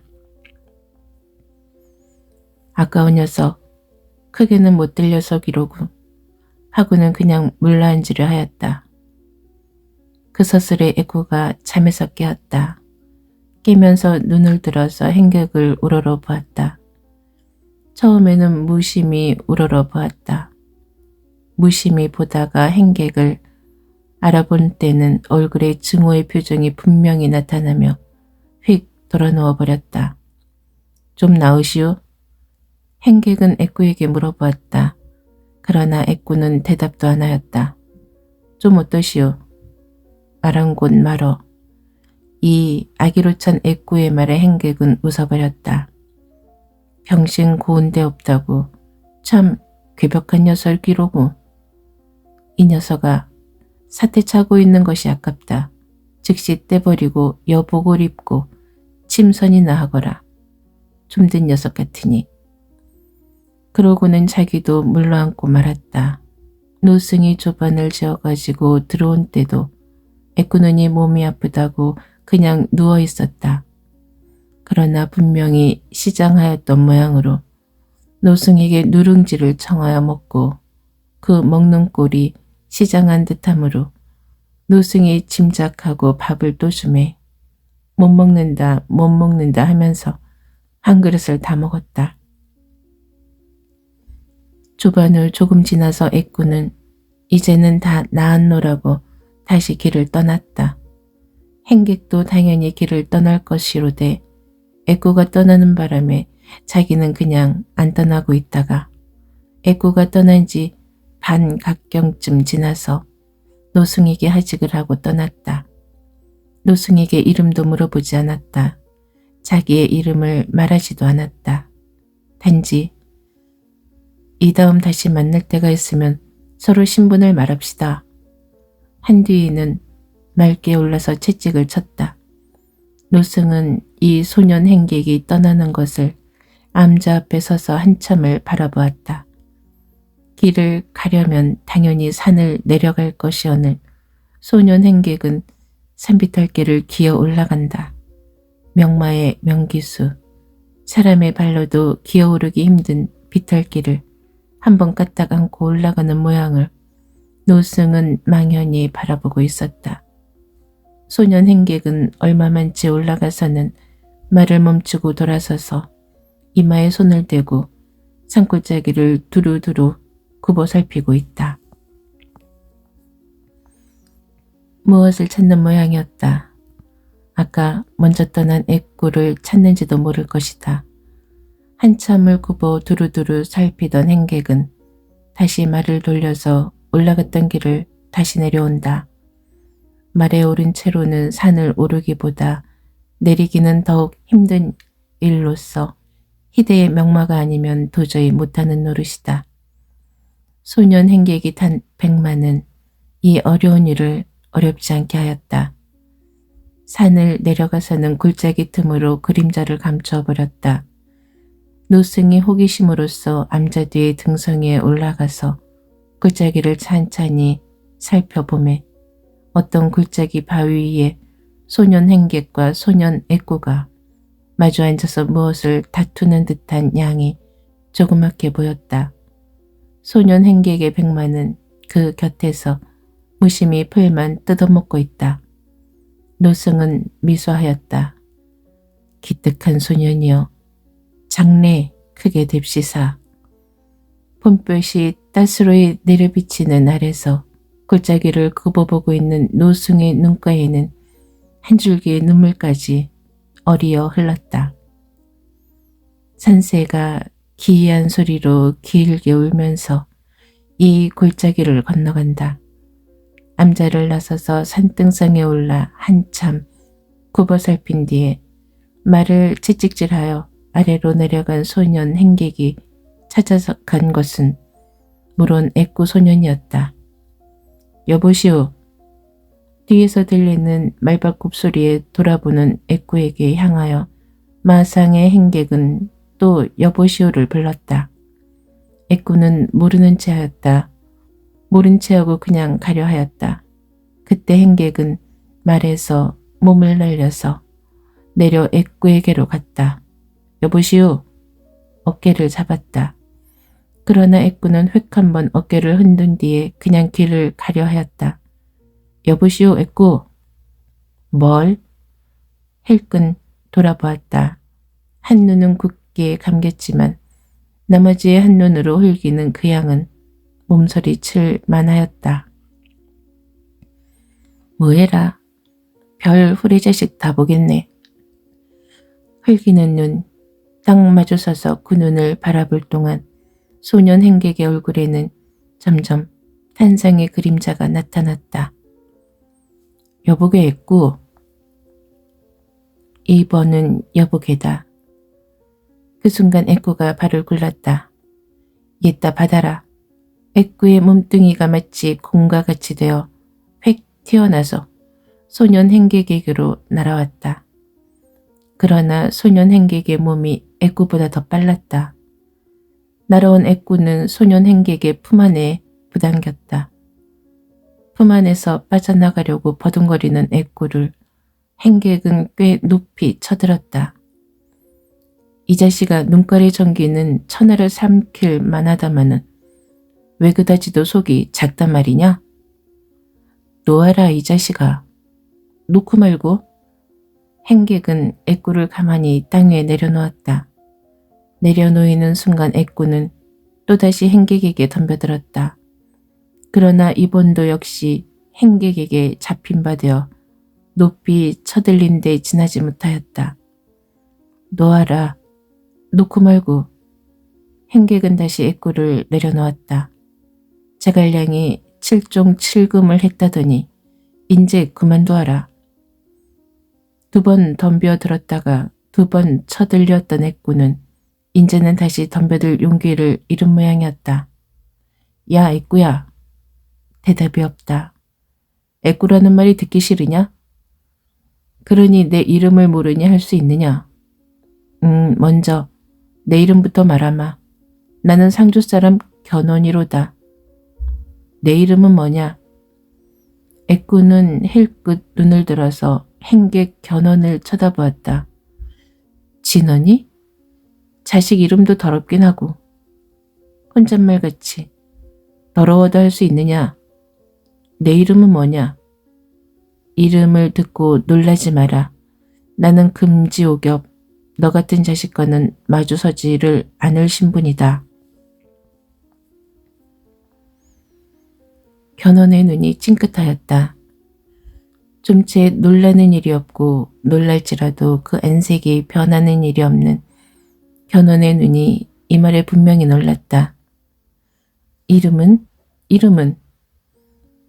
묻는 말도 약간 조급하여졌다. 이름은 미륵. 번이 애꾸의 얼굴을 들여다보았다. 한참을 들여다보다가 그의 무표정한 얼굴로 참아가며 마치 혼잣말같이 경솔한 자식, 그렇게 쉽사리 신분을 말한다. 지금이 어느 때라고. 한 뒤에 이번은 자칭 신라 왕손이라는 애꾸에게 향하여 야, 혹은 그렇지 않은가 해서 여기까지 불어 너를 따라왔다. 앉아라. 우리 이야기나 좀 하자. 하고는 자기가 먼저 덥석 앉아버렸다. 미륵이도 뒤따라 앉았다. 봄볕이 줄기줄기 내려비치는 아래 두 소년. 하나는 백제의 왕손, 하나는 신라의 왕손은 나란히 하여 앉았다. 마주 앉은 두 소년, 하나는 신라 왕손, 또 하나는 백제 왕손. 견훤은 마주 앉아서 한참을 무표정한 얼굴로 미륵의 얼굴을 바라보았다. 야, 우리가 서로 아직 장가 못 든 아이들이다. 서로 오냐를 하자. 너는 왕손이라 하면 무슨 까닭으로 대궐에서 고이고이 자라지 못하고 굴부며 헐벗으며 돌아다니느냐? 미륵은 대답치 않았다. 견훤의 묻는 말에 대답하기가 싫음인지 혹은 마음에 꺼리는 바가 있어서 대답을 안 하는지는 알 바가 아니되 그의 못 보는 눈은 굳게 감고 뜬 눈은 불쾌한 듯이 꺼벅거리며 멀거니 앉아있다. 견훤은 잠시 대답을 기다렸다. 그것은 제3자의 눈으로 보자면 기괴한 장면이었다. 우직하고 음침하게 생긴 한 소년과 애꾸눈의 한 소년이 묵묵히 인적 없는 산골에 마주 앉아 있고 그들의 뒤에서는 흰말 한 마리가 역시 음침히 풀을 뜯어먹고 있다. 서로 한참을 말없이 있다가 또 견원이 먼저 입을 열었다. 야 미르가. 역시 대답지 않는 애꾸눈이 야 내가 대답을 안 하면 내 혼자서 내 할 말을 할라. 듣고 싶으면 듣고 싫으면 그만둬라. 네가 왕자라니 내가 내게 할 말이 있다. 나는 신라왕실에 원염을 품은 사람. 원염 먹은 집 기둥을 한번 발로 차도 마음이 얼마만지 평안하느니라.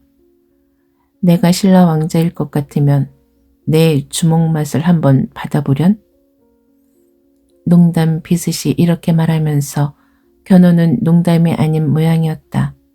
이 말이 채 맺지 못하여 견원의 주먹이 날아서 애꾸눈이 미륵의 어깨로 내려갔다.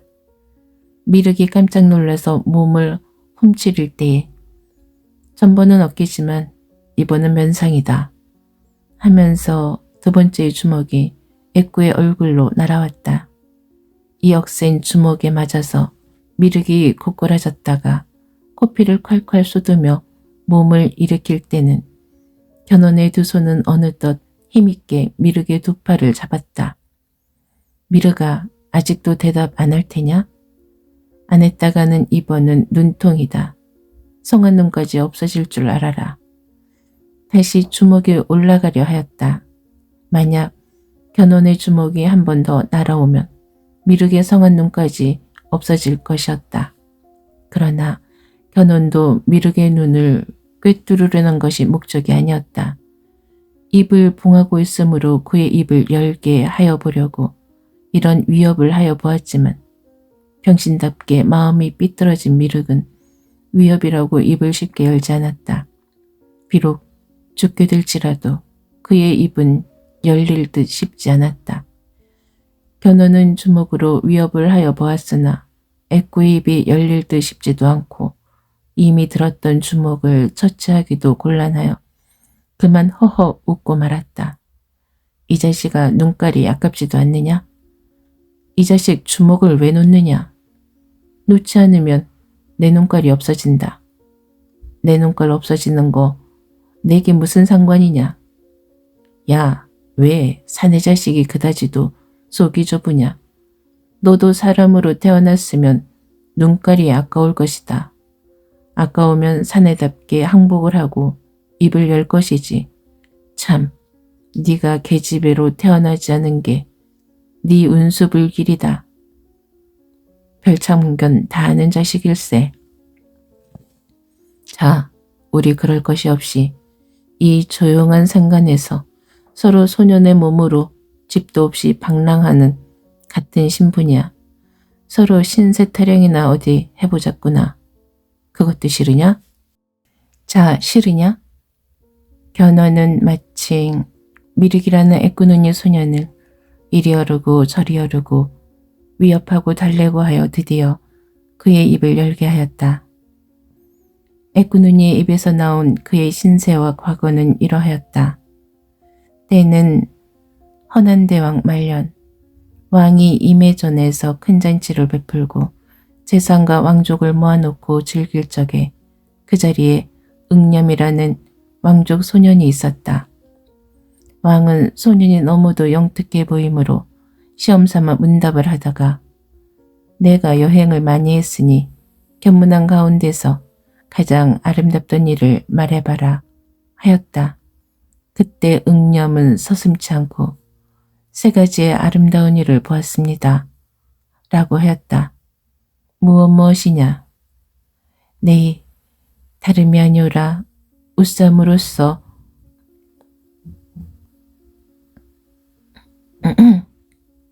네, 다름이 아니오라 웃사람으로서 거만치 않은 것과 부자로서 사치하지 않은 것과 권세 있는 사람으로 건방지지 않은 것을 보았습니다. 이 영특한 말에 왕은 탄복하여 당신의 공주 2분 가운데 마음에 있는 자 하나를 택하라는 반가운 하명을 하였다. 왕께는 2 따님이 있었다. 맏따님 영화공주는 얼굴 생김이 그다지 좋지 못하였다.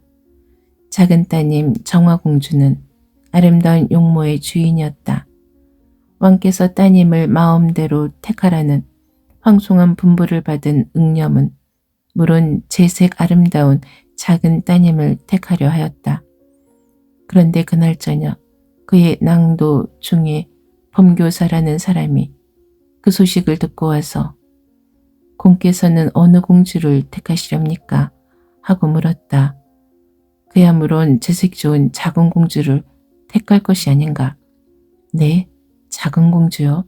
그럼 글쎄 옳시다.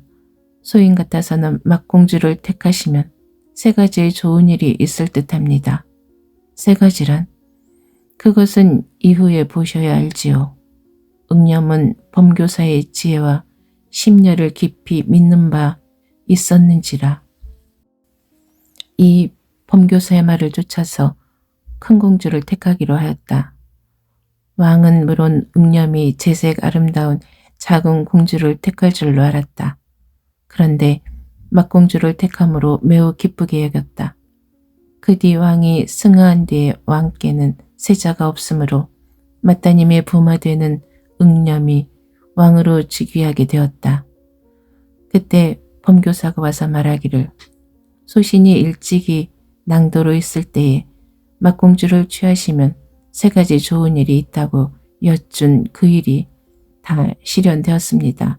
한다. 3가지가 무엇인가? 첫째로 대행왕께서 재색 좋지 못하신 막공주를 취하시기 때문에 매우 흡족히 여기셨으니 좋은 일이 없고, 둘째로는 막공주를 택하셨기에 오늘날 이 용상의 주인이 되셨으니 좋은 일이 없고, 셋째로는 그때부터 마음에 계시던 작은 공주가 이젠 다만 어이에 달렸으니 이 또한 좋은 일이 아니오니까 3가지란 이것이 옳시다. 이리하여 일개 왕족에서 왕의 사랑하는 사위로 또다시는 신라의 왕으로 올라가게 된 이 새 임금, 그가 즉 경문대왕이란 시호를 받은 임군이었다. 미륵은 이 경문대왕의 아들이었다. 그러면 왕자로서의 이 소녀는 어떤 까닭으로 이렇게 방랑을 하며 그의 한 눈깔이 멀게 된 것은 또한 어떤 까닭인가? 고요한 산골짜기의 2 소녀는 마주 앉아서 하나는 말하고 하나는 음침한 얼굴로 묵묵히 듣고 있다. 얼굴이 아름답지 못한 막공주를 택한 덕에 왕위에 오르게 된 신왕께는 일찍이 잠룡시에 서로 사랑하던 한 처녀가 있었다. 설씨라는 처녀였다. 한낱 부마로 있을 적에는 그 처녀를 사모하는 마음은 그냥 있으나 아내 되는 공주를 꺼리어서 손을 쓰지를 못하였다. 그러나 이제는 당당한 임군이라 세상사가 마음대로 되는 지위에 있고 보니 그 처녀를 그대로 잊어버릴 수가 없었다. 이리하여 설씨도 또한 후궁으로 들어와서 이제는 마음 놓고 지내게 되었다. 설씨가 잉태하였다. 만삭이 되어 왕자를 탄생하였다. 왕의 마음은 인제는 2분 공주를 떠나서 완전히 설씨에게로 돌아와 있던 때라 설씨의 몸에서 난 아기를 여간 사랑하지 않았다. 그때는 영화 왕후의 몸에서도 벌써 왕자가 탄생되어 있던 때라 영화 왕비는 이 새 왕자의 탄생 때문에 커다란 위협을 느꼈다. 이전에 형제분에서 한 그 지압이 왕을 섬길 때는 서로 시기도 하고 밉게도 여겼지만 지금 왕의 총애를 다른 사람 설씨에게 빼앗긴 뒤에는 형제로서의 정애가 다시 소생하여 서로 공동 전선을 펴고 설씨와 왕에게 대항하기로 되었다. 더욱이 왕이 설씨를 총애하는 나머지에 설씨 탄생의 왕자를 세자로 책립치나 않을까 하는 눈치까지 본 뒤에는 이 전선을 더욱 굳게 하고 그때 재상이 영화 왕비와 그렇지 않게 지내던 연주를 잡아서 재상을 충동하여 설씨를 모함하려 하였다. 설씨의 왕자는 교묘하게도 중호일 5월 5일에 탄생하였다. 어떤 날 일관이 왕께 비밀이 배알하고 용독 왕자 설씨 탄생의 왕자는 탄일이 중호일이 없고 또한 안정이 심상치 못한 것을 주의합소서 하고 상주하였다. 왕은 대척지 않았다. 설씨를 총애하고 그 왕자를 사랑하는 왕으로서는 이 말에 넘어갈 것이 아니었다. 그러나 모험을 하려는 사람이 있는 이상에는 언제든 걸려들고야 마는 법이다. 첫 개교에 실패하였다고 그 모험을 중지할 것이 아니었다. 그때의 정력 좋고 계집 좋아하는 재상 위홍의 필적으로 된 기괴한 편지가 어떤 날 설씨의 방에서 발견되었다. 그와 동시에 일관은 또다시 용독 왕자가 아렵기 죄송하오나 안정이 위홍과 흡사한 점이 있지 않습니까? 라고 하였다. 왕은 덜컥 의심을 하였다. 의심을 하고 보면 사람의 눈이란 변화무쌍한 것, 어찌 보면 또한 그럴듯한 점도 보였다. 이러한 때에 최후의 거탄이 드디어 던져졌다. 어떤 날 어떤 궁액이 수상이 궁정에서 어릿거림으로 잡아서 몸을 뒤짐에 거기서는 수상한 편지가 나왔다. 설씨의 명의로 위홍에게 가는 편지였다. 거기는 어서 용독 왕자를 세자로 책립게 하고 이 일이 성사된 뒤에는 왕을 시하고 우리의 자식으로서 왕위에 오르게 하고 우리는 마음 놓고 왕의 어버이로서 영화롭게 평안한 날을 보냅시다 하는 뜻의 글이 적혀 있었다. 왕은 앞뒤를 가릴 냉정을 잃었다.